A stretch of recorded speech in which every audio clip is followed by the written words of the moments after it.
Welcome to Blessed Marriage. Welcome back. Thank you for joining us.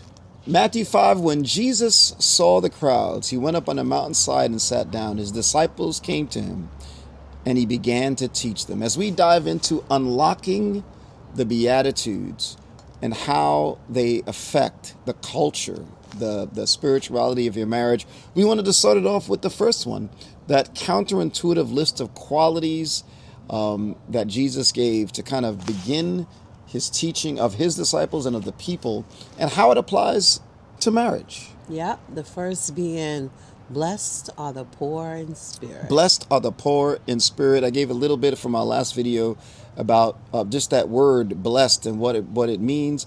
But I want to give you one big insight as we dive in that will kind of touch everything that we talk about as we dive in. Know the QR code. What? The QR code. When you go through the Beatitudes, a good way of summarizing each one is a quality. It's a quality of character or type of person, or it's a situation a person is in. And the R, that's the Q, is reward. There's a reward. To know that both are important. They're very counterintuitive. They're shocking. They're weird. But if you have that QR code, what's the quality and what's the reward? And it starts off with, he says, blessed are the poor in spirit. How did you, when you did your research, what does that mean? Poor in spirit. Poor in spirit is the idea that you come to God and you have nothing. You have nothing. You're at your rock bottom. You've hit a wall. And it's what I need can't be found within myself. Mm-hmm. God holds it. What I need cannot be found within myself. God holds it. Yes, I was looking at a lot of commentaries about that, and there's always kind of, you could go into all kind of things, but the bottom line, it's the word poverty is more impoverished or poverty, like they have nothing. Poverty.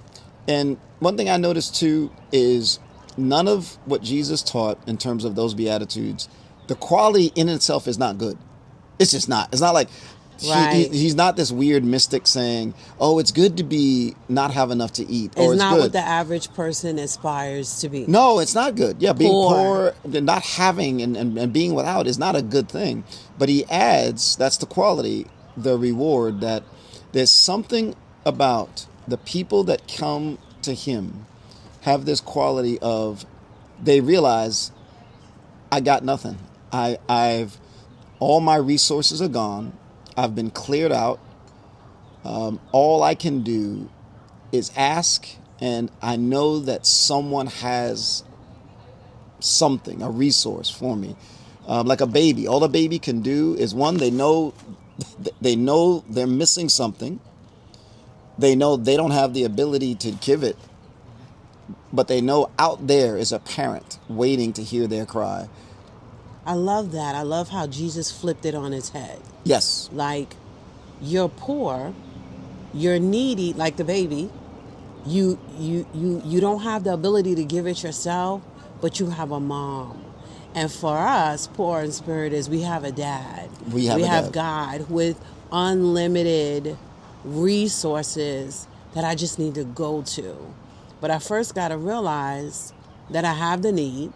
And then secondly, I got to realize who to go to, which is God. Yes. And Jesus starts off with, he says, the reward is immediate. He says theirs is. He doesn't give a future. It's present tense. It's a present tense blessing of the kingdom of God. We'll summarize the kingdom in this way.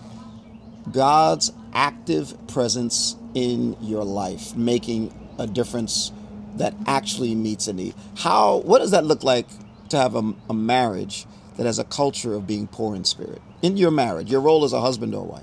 I know for me as a wife is not making these pacts of, well, something's going on in our marriage. It's not good. We're definitely poor in that area, lacking, deficient, empty. We got nothing. But then we make these pacts that we're not going to tell nobody about it. So then you can't get help. Yeah. So that, to me, that's a bad place to be in my marriage, when there's an area that I'm poor in, an area that I'm lacking in, an area I need help in, but yet you're saying to me, oh Pam, don't tell nobody about this, don't talk to nobody about this, then I can't get help. You can't get help. Yep. Can't get Yeah. help. I mean, I think about the times, even with us, when I said I got nothing, when you really felt there was no, you've tried everything. Right.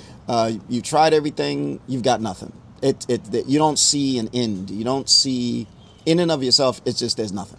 Right. If you don't reach out, but there's not much hope. It's a scary place to be because you realize that there's nothing left. There's nothing there. But when you're like that in your marriage, it's usually then that you do, whether it's in prayer. I know a lot of people who've become to faith because their marriage crashed. Yep. Their marriage crashing woke them up to some personal stuff that eventually transformed their marriage. But if their marriage didn't crash, they would have just still been on a highway, not going to a good place. Or sometimes you feel like you have a lot of resources, right? So you're throwing your finances at it, you're throwing your experience at it, you're throwing all that you know to do at it. Yeah, because you know what you're doing. You know what you're doing, and you hit a wall. Even with all of that.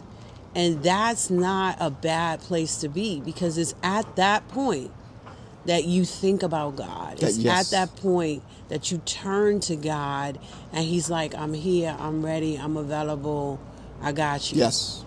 Yep. Yeah, but being poor in spirit, it's a way of being. Again, in and of itself, it's not good. It's not inherently It's not good, a great feeling, I tell you that. But with Christ, that's when He says if invited, if you come to Him, when it's dark, you can see where He's at. You can see the light. He says it can make all the difference in your marriage. It can make all the difference. And sometimes it's as simple as reaching out for help.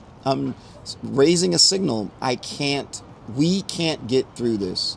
My husband is going through something and I don't know what to do. Right. I think about in the beginning and the early of our marriage, I just did not know how to be encouraging with my words. I just said whatever I thought.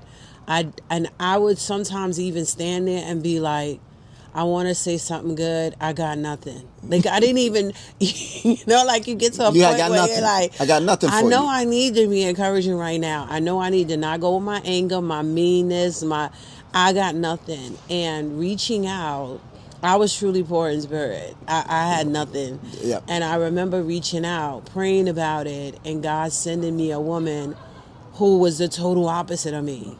And I was able to learn from her how to use my words to build and not tear down. Sometimes God works through people that He puts in your life, direct revelation, but through others.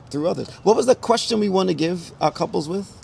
So the question is, what's an area in your marriage where a heart stance of poor in spirit is needed for you? What's an area in your marriage where a heart stance of poor in spirit is needed for you? The kingdom of God can only be embraced as a gift. Being poor in spirit is the only requirement. Discuss that. I would like you to be able to think of that question, discuss it with one another, and think about it and share with each other. Man, what do you think for you? What's the heart stance in the area in your marriage, whether it be in your finances, your interactions, whatever it may be, and have a good, defining, insightful talk with one another. Let it draw you close together until we meet again. And this was great. This was great.